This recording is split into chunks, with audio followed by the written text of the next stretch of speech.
Welcome to Basic Public Speaking, and I am your Professor Christy Thomas for this course. This video lesson is over celebratory speaking out of our books that we use for our course, which is the Speechcraft book.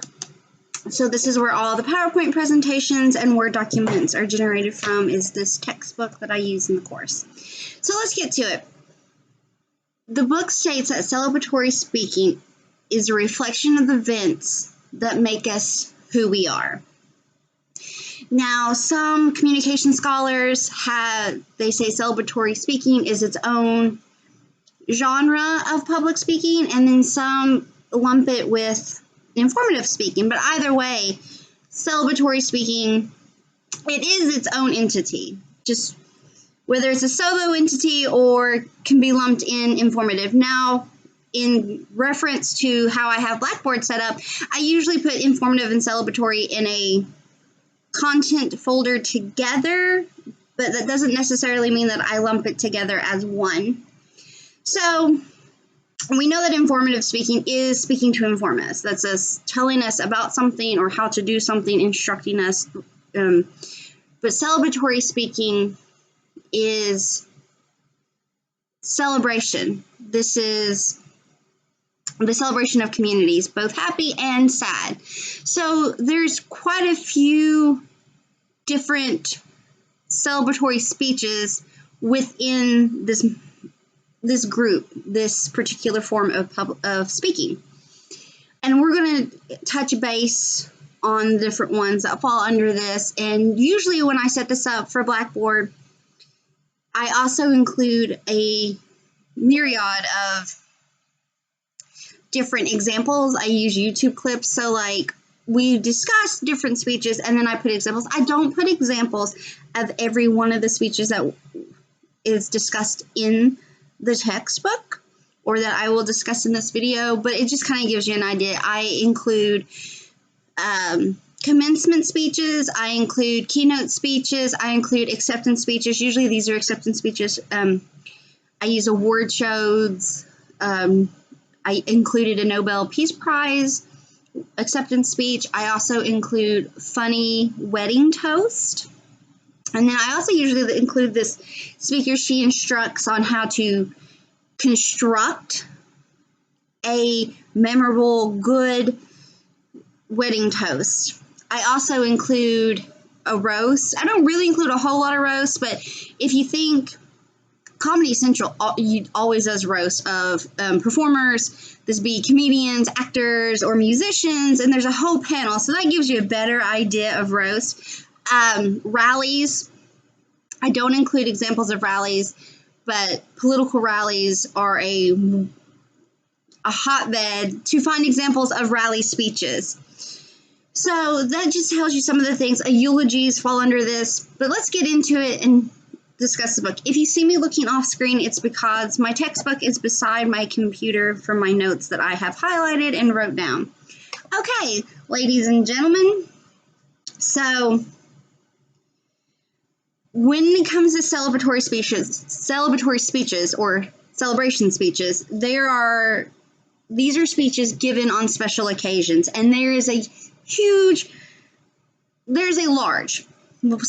vast array of different celebration speeches. These are speeches of introduction. And when I say introduction, if you think of rallies or performances or acceptance speeches or promotional speeches or commencement speeches, they're what is speeches of introduction. This is where someone's introducing. Maybe it's someone introducing the one receiving the award, or maybe they're introducing the keynote speaker, or they're introducing someone higher up. There's a speech of introduction, and that's just where you're introducing the honoree. There's also rallies, like I said, political rallies, and then there's also, think of sports rallies too, where you're getting a crowd or you're getting a team fired up. This could be prior to a game, getting everybody psyched up and ready to go. Woo! Or this also could happen during a halftime of a sporting event. that last little budge, that last little hurrah to get everyone fired up into that last bit of the event. They also, which we talked about the political aspects, there's giving thanks when accepting speeches. So this is like your acceptance speeches. I'd like to thank the Academy. I like to thank my family. And I'd like to thank so. This is acceptance speeches. And the best examples for those for me is if you think of award shows. This could be music award shows, Tony award shows, movie award shows, television award shows, the acceptance speeches there, or performers or actors who maybe receive lifetime honoree awards. So the acceptance speech, like, oh gosh, thank you so much for this. It truly is an honor. And then, promotional, like if someone receives a promotion at work and they are asked to speak, usually that's in the form of an acceptance speech as well. Like, thank you so much. And just celebration speeches, celebratory speeches are very common in our culture. Like I said, this from everyday life to the bigger scope. So let's break it down. Let's discuss the different types of celebratory speeches. The book discusses, and you'll find this in the Word document and the PowerPoint presentation, there are 4 types of celebratory speeches. There's speeches of recognition, speeches of praise or blame, speeches of inspiration or encouragement, or speeches that mourn loss. So those are your 4 main ones that the book discusses, and there's different terminology and groupings underneath those particular speeches as well. So we'll touch base on all that as well. So let's get into it. The first round is discussing the speeches of recognition. This is introducing, presenting, accepting. So with speeches of introduction, presentation, and acceptance, the purpose of this speech is to honor another person. If you are the one being honored, if you're the honoree, it's often good to express gratitude and honor into your community organization or to the event or people who are recognizing you. Under that, I think commencement speeches, and so I like to, lead the class up, insert class here, or we've made it through with the help of our teachers, our guidance counselors, our parents, our friends, and our family. You're recognizing your graduating class as a whole and what got you from point A to point B. And that's simplified when it comes to graduation. But think of it in terms like that. So introduction speeches that fall under this. Again, introduction speeches is when someone is introducing another. So the book tells us in an introduction speech, your role is to make the audience feel welcome and to get them excited about the person you're introducing. In this role, you explain who you are and you acknowledge the upcoming speaker's interest in the topic. Most audiences in this aspect expect introduction speeches to describe the speaker's background, including, maybe a brief biography or a list of accomplishments or an explanation on why this person is talking. Perhaps it's a mentor.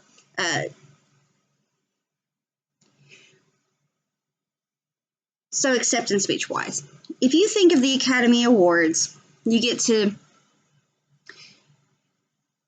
best supporting actress, best supporting actor, supporting actor, supporting actress.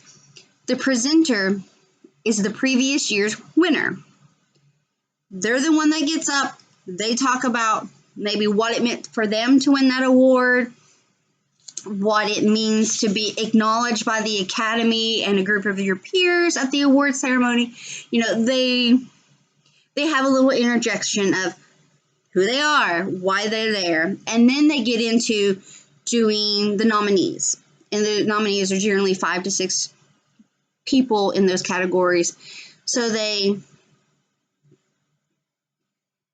sell the actor, they tell the film, and sometimes they even will give a brief 1 to 2 sentence synopsis of the character that the actor is portraying in the film to kind of encapsulate what it is that was so recognizable and why maybe the Academy decided to honor them. So that's when we're talking about introduction. Perhaps someone is winning an award or an honor and you know them personally. Maybe you worked with them, or it's a family member. So this person could introduce themselves. Well, wedding toast too. Toast is kind of different than this one, but usually they'll begin with, well, I'm the sister of, and I can remember, the little personal interjections. That's what we mean with the introduction, a speech of introduction. You're there to introduce someone else or to present an award. So you present yourself to the audience. You give who you are, a brief background, and just an explanation of why we're here and why you're there. And then that speech is generally comes to a close or is ended by asking the audience to welcome the honoree, the next speaker, whatever the case may be. So that's a speech of introduction. Now there's a presentation speech underneath this speeches of recognition. The book tells us a presentation speech is one in which you present an award or an honor to a worthy recipient. Okay, so presentation speeches, the most important part of these speeches is an explanation of why the honor is and why the recipient is receiving it. Again, we understand award shows that you may watch or enjoy, like music awards, Academy Awards, television awards, the Golden Globes, the Tonys. There's Nobel Peace Prize committees and awards, and there's literary awards, and there's science awards. There's a myriad of different subjects and avenues to win awards. So a presentation award is you're explaining why this award is being won. It could be their work with, journalistic awards. It could be the work that they do to present, they bring to the forefront underlying problems or information that the world needs. It opens the eyes. Whatever the case may be, the presentation award is why you are presenting. It's a speech on why it's being presented, why this honor is being bestowed. It could be someone's talent, abilities, someone's life work, someone's ingenuity, whatever the case may be. That's what they're talking about with presentation speeches. You're explaining why this award is being given. Then the last within this world is the acceptance speech. Pretty straightforward. I like to thank you for this honor. I like to express my gratitude. This is a speech that is given when receiving an award or an honor. Again, this falls under a lot of people, they thank their family members, their immediate family. They may thank, like if it's a film or a project or, the cast and crew. They will, you can see acceptance speeches. The book breaks it down to like 3 key points with an acceptance speech. It's expressing gratitude for having received the award or honor, express how much this award means to you, and recognize others who helped you along the way. So that all falls under, and these are speeches of recognition. So let's go to the next grouping, which is speeches of praise or blame. So underneath this falls weddings, toast, and roast. There's wedding and union ceremonies. So with weddings, if you think back in the 50s and 60s, 40s, 50s, and 60s, traditional weddings, there was always almost a performance aspect to it. And when I say performance, it's because you have a grandiose, we are gathered here today in honor of, and there's usually a blurb. Now, more currently, unions and weddings, you don't have to have so much, and you can pick and choose who officiates. Like, it doesn't have to be with a specific church. It doesn't have to be with a specific organization, but you can pick and choose. You can have your best friend go online, get accredited, and officiate your wedding. But you still can pick and choose what you use within the ceremony or the union itself. So it can be real fun and goofy almost, and then it can be very serious and, very ritualistic. And when I say ritualistic, if you think of Catholic weddings, Greek Orthodox, they're very much ceremonial. So there's tradition there. A couple must do these things, and that is tradition of that church, of that sect, of that particular group. So all that falls under weddings and unions. Then we move along from the ceremonial part of weddings, and we talk about roast. Roast is, let me kind of backtrack a little bit to wedding and union ceremonies. We talked about the ceremony itself. Toasts come in a lot at weddings. Not every wedding has this, but usually, during the reception or the party or whatever you want to call it afterwards, sometimes there can be a best man or a maid of honor toast, or like a father of the bride or a father of the groom, or whatever the case may be. Or it could be a large list of people that get up and they introduce themselves like, "Hi, my name is da-da-da, and I'm the maid of honor," and maybe you give a personal anecdote. You tell a story. Well, I remember when we were 7 years old playing dress up, and Bobby Sue imagined what her, and Timmy John fit the crowd. There's an interjection that they use to incorporate in the ceremony reception itself. And toasts can be serious. They can range from the serious to the super funny, goofy. A lot of things now is that there's like parody songs that a lot of people use as toasts in weddings, or dance mobs, flash mobs, or maybe the groomsmen and groom do a dance, or the bride and the brides, or maybe even the bride and groom have choreographed this crazy like flash mob dance. But anyway, all that falls under the union wedding ceremony toast world.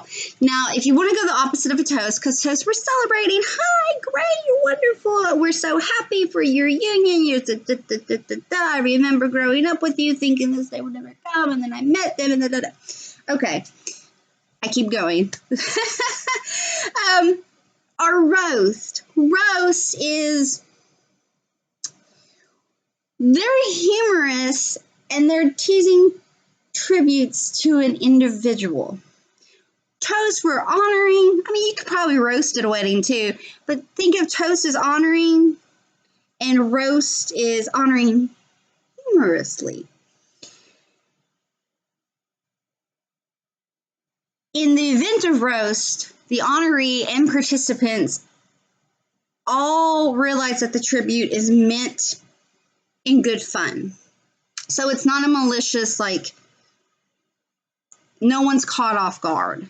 Well, I guess they could be caught off guard, but if you think in the sentence, the aspect of, say, Comedy Central roast, when they roast people, it's all good fun, and they know why they're there. And I'm sure the dialogue or the joke points are pre-approved so that nothing is too controversial or catching the honoree or the other participants, because they not only roast the honoree, they roast the panel of everyone else to roast. So it's probably to make sure that they're not too mean or catching anyone off guard, or like throwing someone off. So that's what they mean by roast. And sometimes, and roasts don't have to be like necessarily harsh, but they're still humorous. I always like to provide this example. I have one of Morgan Freeman roasting Denzel Washington at a honorary induction, which is great, So that falls under it. again, you really want to make certain that your jokes or your stories don't cross the line from humorous to cruel. That's what comes on underneath roast. Now, the next group, we've talked about the first two, is let's discuss speeches of inspiration or encouragement. Underneath this grouping comes sermons, after dinner speeches, and commemorations. So a lot of people may not realize that sermons fall under, but if you think of it like celebration speaking, sermons most definitely fall under this. If you think of your church sermons and stuff, you're there as you're celebrating, you're listening, and it's a form of celebration. The religion, like whatever particular religion you follow or whatever particular church, they have sermons, and it's a form of celebration. So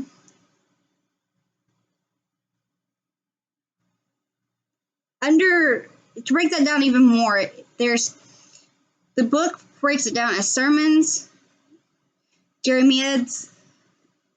I may have just butchered that word. I'm sorry. I always have trouble with that word. And the lectures. So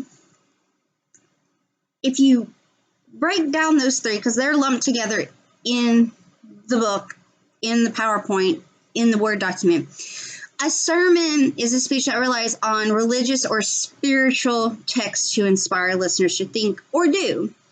So you're using concepts. This is where the religious and the spiritual text context comes from. That's what makes it a sermon, because you're following under your spiritual and religious, text, terminology, ideologies, all that falls under. So that's what makes it a sermon. Now, jeremiads, fingers crossed I said that right.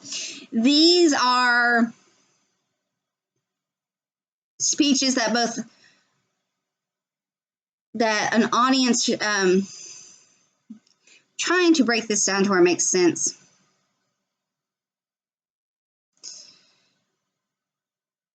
These are for religious teaching or failing to live up to moral goodness in some way or suggest a solution. This is what the book says. So the book also says it's a prophetic speech of woe and moral spiritual shortcoming. It's typically for communities to repent or change their ways to avert doom.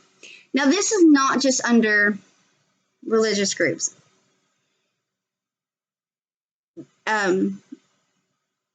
Other groups, and even I'd say it, but cults come under this as well, because of the change your ways before doom aspect of it. So think of like end of the world groups or theories that come out of this.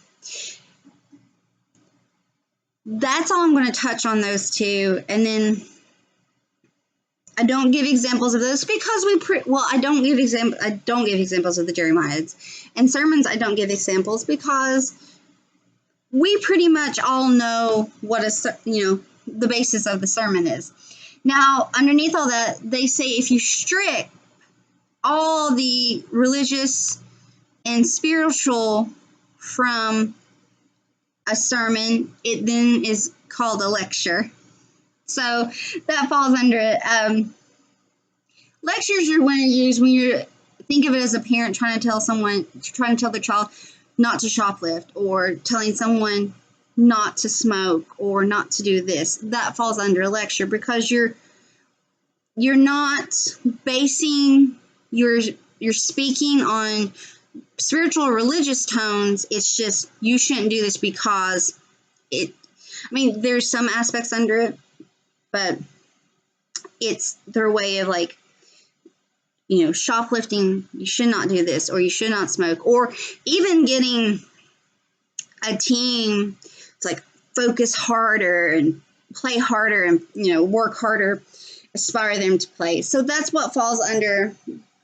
This is your sermons and encouragement speeches. That all is lumped under this particular group. Now, also, is after dinner and keynote speaking. After dinner speeches, they're not as common as what they used to be. but they still happen. And generally after dinner speeches are shorter, they're condensed. But like I said, they're not as common. And then keynote, a keynote address, the best way to describe keynote addresses, they happen these happen at political rallies. They also happen as State of the Union addresses, presidential addresses, all that.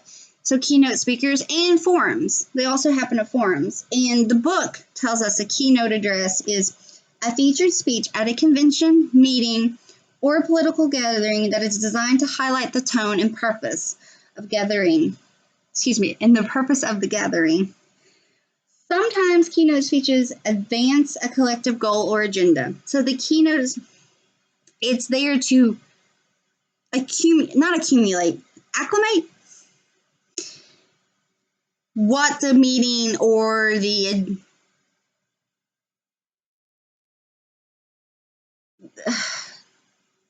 what the meeting is about, what the gathering is about. That's what the keynote address is. It's to just condense it all and speak with it on why, we should listen, why this is a good idea, why we need this reform, why this needs to happen. You're agreeing with the purpose of the gathering, the meeting, whatever the case may be.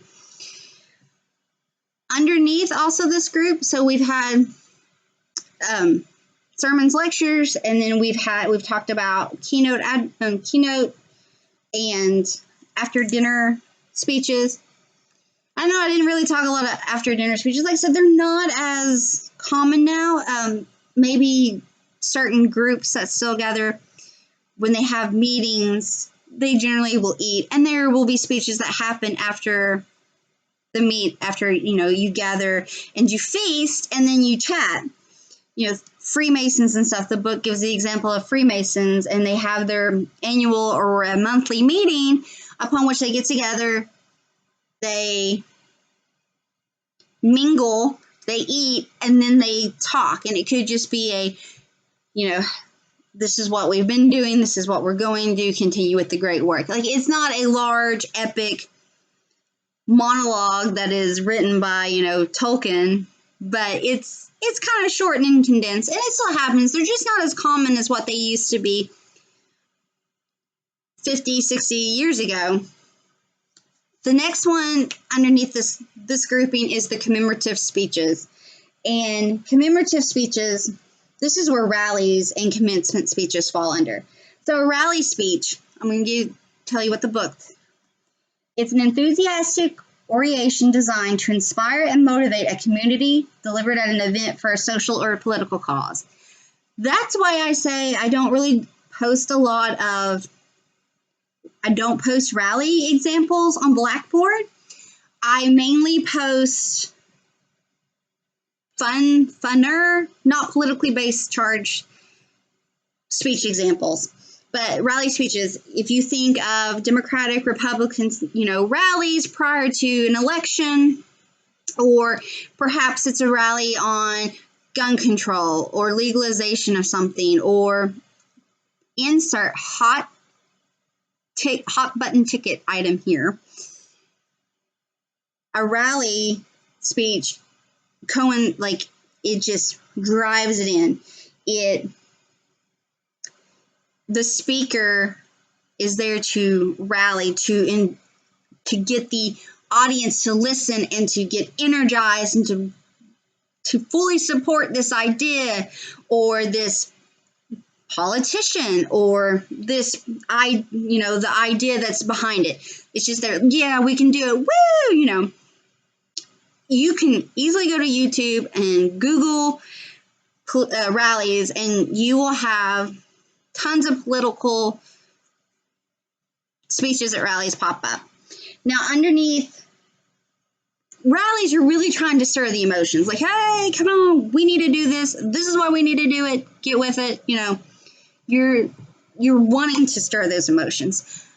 So let's go to other side of this and talk about commencement speeches. So we had a start and a motion.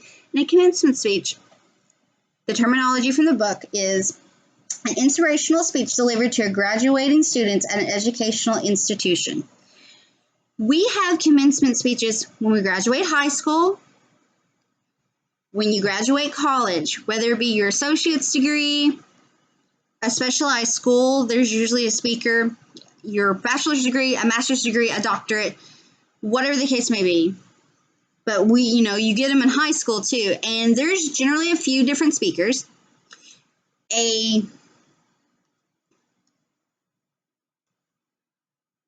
Within the commencement speech, like you may have a superintendent or the president of the school, depending if it's a high school or a college or a university, a technical college, whatever the case may be here. They give a speech. And then it could be a principal of a school or chairs of departments. You have a few of the higher ups in the institution give speeches. And then generally, think of if you go in the high school, you have a valedictorian that gives a speech, and you may have other speeches by salutatorians. There may be several students who give speeches. I was trying to see if there was anything else that I needed to hit on commencement speeches. On Blackboard, the examples I usually give commencement speeches that are given by honorary commencement speakers. A lot of universities have they give out honorary degrees to, I don't want to say people of status, but like entertainers and musicians and world leaders and political figureheads. They get honorary degrees, and these universities also will ask these different individuals to come and give a commencement speech to the graduating class. There will also be speeches by the student bodies themselves and the higher ups, but they help. Like Hillary Clinton has given political speeches before. I post one of Will Ferrell giving a political speech and Chadwick Boseman. I think I said that right. Please forgive me if I did not. Then there's been, like, Steve Carell has done some, Oprah Winfrey has done some. So that gives you kind of a range of, and there's so many more that falls under that, but those are examples that I give usually on Blackboard. The book has this little blurb, and I kind of want to hit base with it before we talk about speeches that more. So speaking to inspire, and this is your toast and sermons and lectures and commencement speeches and not pep rallies, but rallies and all of our speeches. Celebratory speaking, we're inspiring to speak. Whether it be a success or be a mourn, we are inspired. So the book gives us some tips to help us when we're speaking to inspire. Focus on the audience's mood. Is it a happy, cheery, go-lucky, joyful mood? Is it more solemn? Is the mood there apprehensive? Is there something getting ready to happen? Has something happened to cause the meeting itself? Focus on the mood. You can read a room. You can read emotions, and you can, you don't want to go into a mournful room and do nothing but crack jokes, or vice versa. You don't want to go into a joyous occasion and just be the harbinger of doom. So focus on the audience's mood. The next one it talks about is be creative with language and delivery. Think about it as a song. And what phrases would you repeat? How can you move the audiences into a rhythm of inspiration? Does your language create vivid imagery when you're inspiring, when you're discussing, when you're relating? So be creative with language and your delivery. Again, and that also goes with reading the room and the mood. Tell stories. what a way to engage with your audience when you're inspiring. Perhaps it's a personal link to whomever it is you're discussing or honoring, or the event. If you can relate yourself to your audience or to the subject, it brings an ease. When I say it brings an ease, like a relatability. So tell stories, tell anecdotes, tell funny anecdotes, or I remember, or we were taught, or we learned. Commencement speeches, you generally hear talk about how we as students, grew up, went to school together for the X amount of years. Perhaps you were with this class from preschool, from pre-K all the way through, or maybe you all just got together in high school, whatever the case may be. You may relate stories of how the school came together and won this game, or did this as a class, or how the class did, or survived a pandemic or surviving a pandemic. All that falls under. Also, it says be energetic. Now back to reading the room and focusing on what's going on. Be energetic. If you go in completely stone-faced, withdrawn, it can suck energy. It can take energy from a room. It can take energy from expectations. It can just... So I'm not saying you go into a eulogy and you joke and you laugh and you do a 3-circus act, but in your delivery, be energetic. You want to communicate to your audience the excitement, the joy, the memories, what you felt, your connection. You want to convey that. And then last, it says end memorably. Always end on a high note. I'm sure you've heard that before. Maybe it's a memorable or dramatic statement. Spend time crafting your ending. It sets the tone for the moment that you're celebrating. So, again, a recap of those little tips that the book chats about. It's focus on the audience's mood, be creative with language and delivery, tell stories, be energetic, and end memorably. So the last little bit I'm going to chat about for celebratory celebration speaking is speeches of loss, and this is eulogies or tribute speeches as well. You think of this as funerals, or perhaps vigils, or just gathering with a group of friends or family, or as a community to mourn the loss. And eulogy tribute speeches like this are very challenging, because in these speeches you're recognizing the honor and recalling, and it's hard emotionally.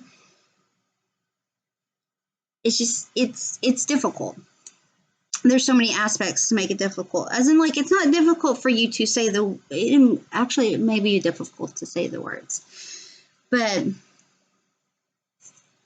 it's accepting and acknowledging the loss of life. So that's where we're talking about where it's challenging. The book gives us examples, and this is in the PowerPoint and the Word too. It's by public address scholars Kathleen Hall Jamison and Carolyn Campbell. They've summarized the function of eulogies. It's to acknowledge the death. It is hard and rough, but acknowledging that helps the audience, helps the room, helps the family, the friends acknowledge and be able to mourn. And then it says move death from past to present. From present to the past. Or flip that. When someone we love dies, the event of the death seems to occur over and over.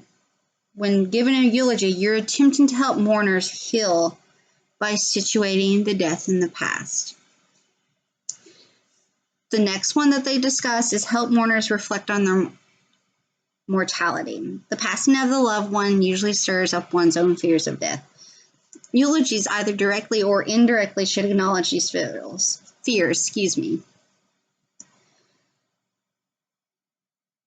One of the difficult, well, that's kind of a blurb. I'm not going to go over the blurb. They also say to indicate that the deceased lives on in a different way.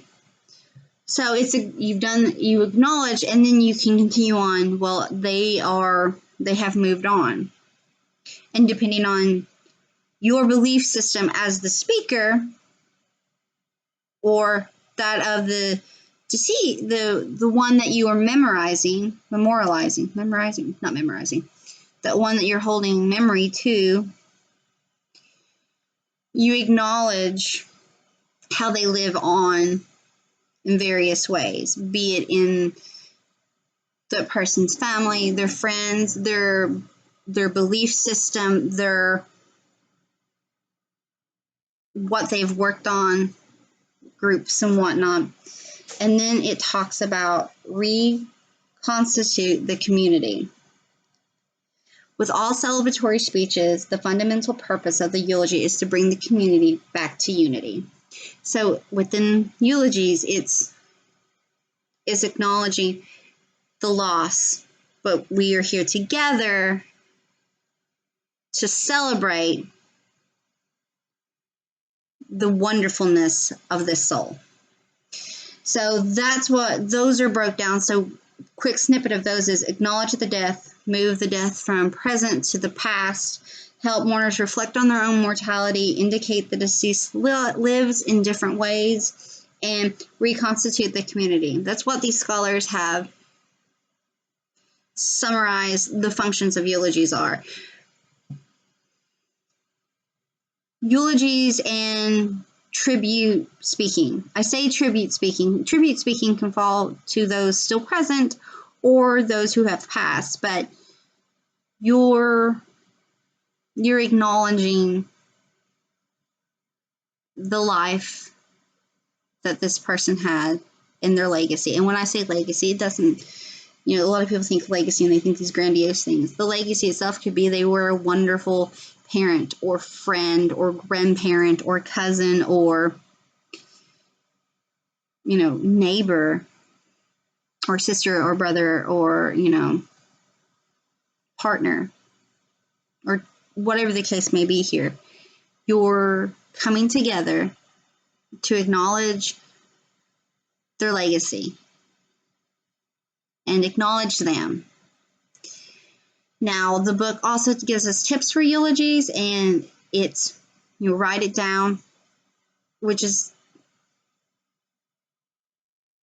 writing it down helps us with the second tip, which is keep your emotions in check. And then it's hard. You may write something down and you may be able to speak it, but in the moment, emotions can stir. Acknowledge your relationship to the person, acknowledge important attendees, recall stories, accomplishments, and the deeds of the person, and remind the audience that you're united as a community. So if you are, in case doing a eulogy or a tribute speech to someone, write it down. Try to keep, I don't want to say composure, because it's hard. It's hard. Believe me, it's hard. Acknowledge your relationship to the person, acknowledge the person, acknowledge other attendees. If you're giving a speech and this person's, other family members or partner or friends, whatever the case may be, acknowledge them as well. This is where you can also recall stories and accomplishments of the person and just their life when you're acknowledging them and the wonderfulness that they were, and then remind everyone that you're together here to celebrate this person. I didn't want to end this on such a somber note, but that's where the chapter ends. And I usually provide from a grief counselor clip on how to write a eulogy, and then I also provide examples from Kobe Bryant's widow, Vanessa Bryant, her eulogy. Folks, this is, like I said, celebratory speaking. There's a lot that falls under celebratory speaking. We discussed speeches of introduction, speeches of honor, speeches of acceptance, and we discussed sermons and lectures and rallies and commencement speeches and after toast and roast and wedding. I didn't do in depth in a few things, because I think we all know celebratory speaking, because we all celebrate the good and the bad. We celebrate. I don't want to say we celebrate the bad, but the sad. It all falls under that. So again, ladies and gentlemen, this was the section on celebratory speaking. Thank you so much.